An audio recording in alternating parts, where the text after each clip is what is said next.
Ang lahat ng tumanggap at sumampalataya sa Kanya ay binigyan niya ng karapatang maging anak ng Diyos. Magandang araw! Muling nagbabalik ang inyong lingkod para sa pagkaing espiritual. Kumusta ka na? Samahan niyo ako hanggang sa dulo ng video na ito. Huwag kalimutang pusuan at magkomento para malaman kung napanood at napakinggan mo ito. Salamat! Si James ay 12 years old, lumipat sila sa lugar na malapit sa disyerto. Kaya doon na rin siya nag-aral. Mainit ang panahon doon kaya pagkatapos ng klase agad siyang pumupunta sa inuman ng tubig. Dahil payatot si James noon, may pagkakataon na tinutulak at inuunahan siya sa pila para makainom. Minsan, nakita ng kaibigan niyang si Joseph ang pang-aapi sa kanya habang nakapila siya. Dahil malaki at malakas si Joseph, pinagsabihan niya ang mga kapwa nilang bata doon para makainom siya. Mula noon, hindi na inaapi si James ng mga bata doon tuwing pipila para uminom.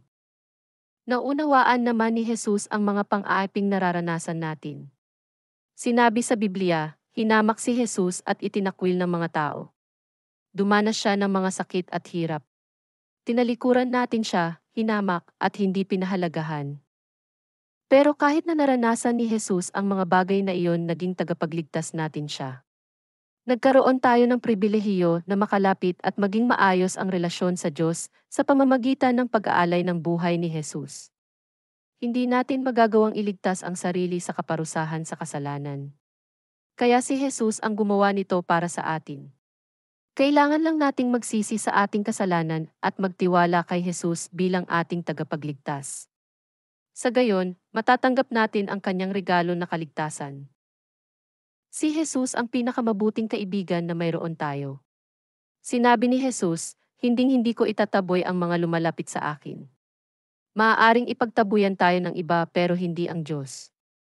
Sumunod ka sa aking panalangin. Panginoong Jesus, salamat po dahil ikaw ang pinakamabuting kaibigan. Patawarin mo ako sa aking mga kasalanan, pinagsisisihan ko ito. Tinatanggap ko po ang regalo mong kaligtasan. Tinatanggap kita bilang sariling tagapaglitas ko. Pumasok ka sa aking puso at manahan. Tulungan mo ako sa araw-araw na magawa ang mga nais mo. Amen. Bilangin ang mga pagpapala sa halip na magreklamo. Samahan niyo kung muli sa susunod na araw. Pagpalain kayo ng Panginoong Diyos.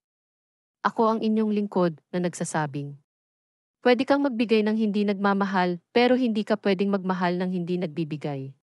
Hanggang sa muli, paalam.